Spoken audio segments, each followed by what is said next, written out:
Hello dear students, how are you? I hope you are fine. You are most welcome in online classes, Divine Public Senior Secondary School, Maharashtra. Students, today we are going to discuss a very important chapter in class 8, the first chapter of civics, and the chapter name is our Constitution. Students, Constitution को हम लोग संविधान कहते हैं। संविधान मुख्य रूप से दो शब्दों से मिलकर बना है, एक है सम, दूसरा है विधान। यानी सम मतलब सबके लिए, विधान मतलब नियम कानून, यानी सबके लिए नियम कानून एक समान, इसी को हम लोग कहते हैं संविधान। स्टूडेंट्स, क्लास 6 में भी आप लोग सिविक्स में डेमोक्रेसी के बारे में, इक्वलिटी के बारे में, सेकुलरिज्म के बारे में और बहुत सारी चीजों के बारे में आप लोगों ने स्टडी किया। क्लास 7 में डेमोक्रेसी को थोड़ा सा और बढ़िया तरीके से आप लोगों ने पढ़ा। अब यहाँ पर क्लास 8 में कॉन्स्टिट्यूशन यानी संविधान, इसको भी हम लोग थोड़ा सा और प्रॉपर वे में डिटेल जानेंगे कि संविधान क्या होता है, संविधान का इस्तेमाल क्यों किया जाता है, संविधान को अडॉप्ट क्यों किया जाता है, बिना संविधान के कोई भी कंट्री कैसे होता है। स्टूडेंट्स, संविधान यानी कॉन्स्टिट्यूशन, संविधान क्या होता है? किसी भी देश के राजनीतिक, आर्थिक, सांस्कृतिक, सामाजिक मूल्यों का स्थापना करता है सही तरीके से। संविधान का वही मतलब होता है जो स्कूल में टाइम टेबल का मतलब होता है। स्टूडेंट्स, जैसे आप पढ़ते हैं क्लास 7 में पढ़े, क्योंकि क्लास 7 में कोरोना वायरस के नाते आपको क्लास अटेंड कर नहीं पा रहे हैं, लेकिन क्लास 7 में जब आप पढ़ते थे, 6 में पढ़ते थे, तो स्कूल में एक टाइम टेबल होता है। उस टाइम टेबल के माध्यम से आप पहली घंटी, दूसरी घंटी, तीसरी घंटी, चौथी घंटी, यानी हर एक घंटी में सेपरेट सब्जेक्ट को आप पर डे पढ़ते हैं और सेपरेट सब्जेक्ट को सेपरेट टीचर आपको पढ़ाने आते हैं। तो एक टाइम टेबल बना है कि आप 8:30 बजे या 8-10 बजे मॉर्निंग असेंबली करेंगे और 8:30 तक मॉर्निंग असेंबली चलेगा, उसके बाद पहला वेब चलेगा। ये सब क्या है? ये सब एक रेगुलेशन है, एक टाइम टेबल है। इसके बिना कोई भी संस्था, कोई भी स्कूल नहीं चल सकता है, क्योंकि आप ऐसे ही आएंगे रैंडमली। पहली घंटी में एसएसटी पढ़ेंगे, सोशल साइंस पढ़ेंगे, आप फिर दूसरे दिन पहली घंटी मैथ पढ़ लेंगे, तीसरे दिन पहली घंटी इंग्लिश पढ़ लेंगे, तो आपका एक तारतम्यता जो सिस्टमेटिक वे है वो अपने आप में डिस्टर्ब हो जाएगी। इस नाते एक टाइम टेबल की आवश्यकता पड़ती है। बिना टाइम टेबल के, बिना समय सारणी के आप कोई भी चीज सुनियोजित ढंग से नहीं कर सकते हैं। यहाँ तक कि अगर आप पढ़ाई कर रहे हैं तो उसमें भी आपको एक टाइम टेबल बनाना पड़ेगा, क्योंकि टाइम टेबल के कार्य चलेंगे तो सारे चीज को सेपरेट सही तरीके से इस्तेमाल कर सकते हैं। इसी नाते देश एक बहुत बड़ा एक बॉडी मतलब भारत एक बहुत बड़ा देश है, बहुत बड़ा तंत्र है, जो एक अपने आप में बहुत बड़ी हस्ती मानी जाती है। उसके अंदर कई सारे राज्य हैं, कई सारे सिटीज हैं, कई सारे हजारों लाखों की संख्या में गांव हैं। सबको चलाने के लिए नियम कानून की आवश्यकता पड़ती है। एक बड़े देश को चलाने के लिए एक लिखित दस्तावेज जो कानूनी रूप से विधिक तरीके से मान्य हो, वही होता है संविधान। हमारे देश के संविधान को बनने में तकरीबन 2 साल 11 महीने 18 दिन लग गए थे। ये 13 दिसंबर 1946 को पंडित जवाहरलाल नेहरू, जो हमारे देश के प्रथम प्रधानमंत्री थे, उन्हीं के द्वारा उद्देश प्रस्ताव में लाया गया था कि भारत का संविधान का निर्माण होना चाहिए। कई सारी कमेटियां हुई, जिसमें से एक ड्राफ्टिंग कमेटी था। कमेटी तो बहुत सारे थे, लेकिन सबसे उसमें इंपॉर्टेंट कोई कमेटी था, उसका नाम था ड्राफ्टिंग कमेटी। इसको इंग्लिश हिंदी में हम लोग कहते हैं प्रारूप समिति, जिसके अध्यक्ष भीमराव अम्बेडकर, जिसको संविधान का जनक भी कहा जाता है, उन्होंने प्रारूप समिति को अपने अंडर में रखते हुए उसको आगे बढ़ाया। और इनके साथ मेंबर थे, इसमें के मुंशी थे, उसके बाद बहुत सारे लोग थे, नाम नहीं याद आ रहा है। तो संविधान की हम बात कर रहे हैं। संविधान ऐसा नहीं है कि 26 जनवरी 1950 को ही हमारे देश में लागू तो हुआ 26 जनवरी 1950 को, लेकिन जो बनने की प्रक्रिया थी, ऐसा नहीं कि 1946 के बाद ही बनना शुरू हुआ। उसके पहले भी हमारे देश में संविधान बनना शुरू हो गया था। अब हम बात करते हैं सन 1600 में, जब ईस्ट इंडिया कंपनी भारत में आई। ईस्ट इंडिया कंपनी जब भारत में आई तो सबसे पहले वो व्यापारिक यानी एक बिजनेस के पर्पज से, कमर्शियल पर्पज से भारत में आया है, व्यापार करने के दृष्टिकोण से। लेकिन जब यहाँ की चीजों को, यहाँ के सर्कमस्टेंसेस को, यहाँ के सिचुएशन को जब उसने उन्होंने रीड किया तो पाया कि यहाँ पर मार्केटिंग के साथ साथ यानी बिजनेस के साथ साथ यहाँ पर हम लोग पॉलिटिकल स्टेबिलिटी भी कर सकते हैं। इस नाते उनको इन चीजों के और मजबूत करने के लिए नियम कानून की आवश्यकता थी। इसीलिए उन्होंने 1773 का रेगुलेटिंग एक्ट, 1735 का भारत शासन अधिनियम, 1778 का वर्नाकुलर प्रेस एक्ट, 1835 का भारत शासन अधिनियम, 1935 का भारत शासन अधिनियम, 1919 का भारत शासन अधिनियम, 1913 का भारत, ऐसे बहुत सारे इंडिया हैं जिसमें उन्होंने अलग अलग नियम कानून बनाना शुरू किया और उस कानून के माध्यम से नियम कानून और मजबूत करते गए, जिससे उनको यहाँ पर शासन करना में थोड़ा सा आसानी मिली। तो ये रही थोड़ा सा हिस्टोरिकल संविधान बनाने की बात। लेकिन सबसे ज्यादा संविधान बनाने में कहीं से कुछ चीज लिया गया तो भारत शासन अधिनियम 1935 में भारत शासन अधिनियम के द्वारा भारत के संविधान में तकरीबन 70 से 80% कंटेंट हूबहू वैसे ही कर दिए गए।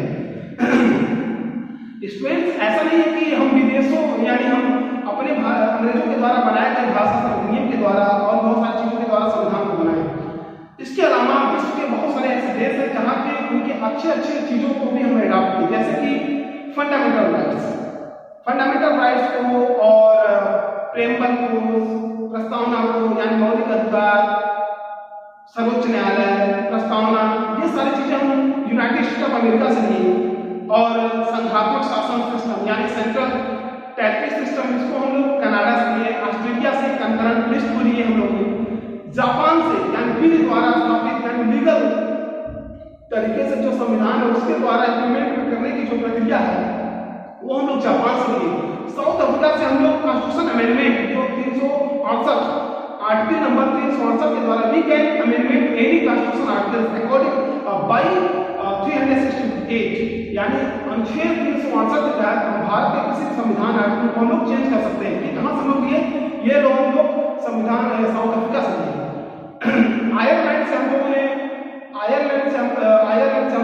राज्य यानी direct principle of state policy, राज्य के नीति निर्देशक तत्वों को पाया, जबकि जर्मनी से हम लोग इमरजेंसी को लाए। भारत में आर्टिकल नंबर 352, 356 और 360 ये 3 ऐसे आर्टिकल हैं जो इमरजेंसी को इंडिकेट करते हैं। ये हम लोग कहाँ से पाए? ये हम लोग जर्मनी से पाए। रूस से हम लोग फंडामेंटल ड्यूटीज पाए, रशिया से हम लोग सोशलिज्म को पाए, फ्रेटर्निटी, इक्वलिटी और लिबर्टी, ये तीनों चीज हम लोग फ्रांस के कॉन्स्टिट्यूशन से लिए। यानी कहने का ये मतलब है विश्व के ऐसे बहुत सारे देश हैं जहाँ से हम लोग संविधान के अपने संविधान में भारत में जो भी संविधान बनाया उसके बहुत सारी चीजों को हम लोग विश्व के तमाम अच्छे देशों से मतलब देश के अच्छे कंटेंट को अडॉप्ट किए। और ब्रिटेन से हम लोग क्या लिए? सिटीजनशिप की व्यवस्था, पार्लियामेंट्री सिस्टम की व्यवस्था, एकल यानी सिंगल सिटीजनशिप की व्यवस्था और क्या कहा जाता है राष्ट्रपति जो प्रेसिडेंट होता है यानी संवैधानिक रूप में उसको प्रमुख माना जाता है। किसी भी देश का लीगल जो कॉन्स्टिट्यूशनल हेड जो होता है उसको हम लोग राष्ट्रपति करते हैं। जैसे कि राज्य के अंदर राज्यपाल कॉन्स्टिट्यूशनल हेड होता है, उसी प्रकार देश के अंदर सबसे ज्यादा कॉन्स्टिट्यूशनल हेड होता है उसको हम कहते हैं प्रेसिडेंट। ये पार्लियामेंट्री सिस्टम था। और जो भी पार्लियामेंट के यानी मेंबर ऑफ पार्लियामेंट होते हैं वो मतलब सामूहिक रूप से रिस्पॉन्सिबल किसके होते हैं? लोकसभा की। ये भी सारी चीजें हम लोग कहाँ से पाए? ब्रिटेन से पाए। तो स्टूडेंट ये कुछ ऐसे देश हैं जिसके द्वारा हम लोग संविधान के कुछ अच्छे कंटेंट को अडॉप्ट किए। अब हम बात करते हैं meaning of constitution. A constitution is a fundamental legal document that contains the rules according to which the government of the country functions। एक संविधान एक लीगल डॉक्यूमेंट होता है यानी एक विधिक दस्तावेज होता है जिसके द्वारा देश की सरकार पूरे देश को क्या करता है? चलाता है। The role of or need for constitution यानी हमें संविधान की आवश्यकता क्यों पड़ती है? इसलिए पड़ती है क्योंकि देश को चलाना है भाई। संविधान का मतलब नियम कानून का एक बहुत बड़ा लिखित दस्तावेज, ठीक है ना? संविधान का मतलब लिखित कानून का मतलब एक बहुत बड़ा लिखित कानून का एक दस्तावेज जो एक चपरासी से लेकर राष्ट्रपति तक सारे लोगों की एक्टिविटी के बारे में उसमें लिखा है। यानी कोई संविधान से ऊपर नहीं है, यानी जो भी व्यक्ति है सब संविधान के अंदर है। हमारे देश में सबसे बड़ा कोई धर्म है तो वो है कॉन्स्टिट्यूशन, संविधान है। ना तो यहाँ हिंदू धर्म बहुत बड़ा है, ना तो यहाँ क्रिश्चियन धर्म बड़ा है, ना तो मुस्लिम धर्म बड़ा है, ना तो सिख ईसाई, कोई भी चीज सबसे बड़ा कोई धर्म है तो क्या है? वो संविधान। यानी देश की जो भी व्यवस्था चलती है हमारे देश में वो संविधान। और विश्व की सबसे बड़ी एक तरीके से अमेरिका की बात अगर हम देखें तो विश्व की दूसरी सबसे बड़ी लोकतंत्रात्मक कोई देश है यानी डेमोक्रेटिक कंट्री है वो है India. India is a democratic country. Bharat एक बहुत बड़ा एक प्रजातंत्र वाला देश है और एक बहुत बड़ा पीसफुल कंट्री भी है। वैसे बहुत सारे डेमोक्रेसी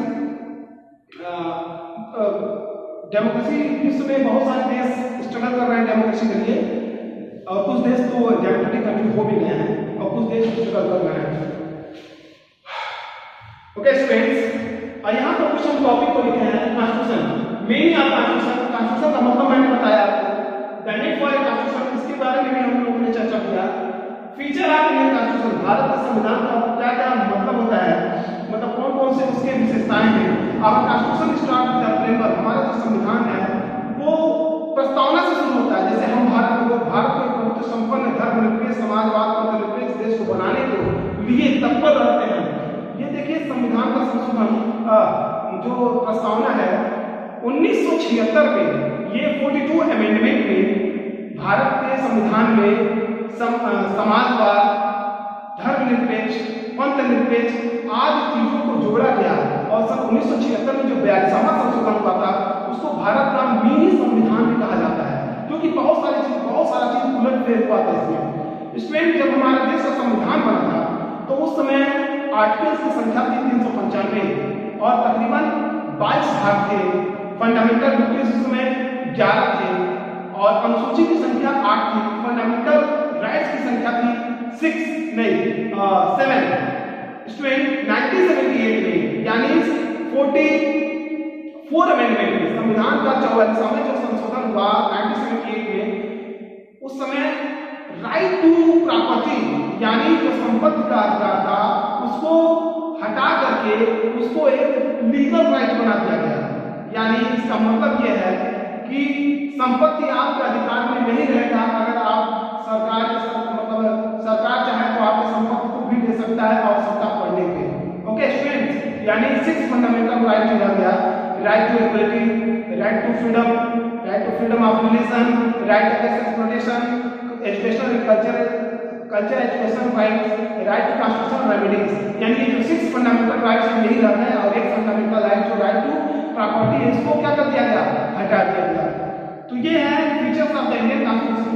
ए डिटेल्ड लिखित कॉन्स्टिट्यूशन, भारत का जो संविधान है विश्व का सबसे बड़ा लिखित संविधान है। भारत का संविधान जितना हार्ड है, कठोर है, उतना ही फ्लेक्सिबल है। ठीक है ना, भारत का संविधान लचीला भी है और बहुत कठोर भी है।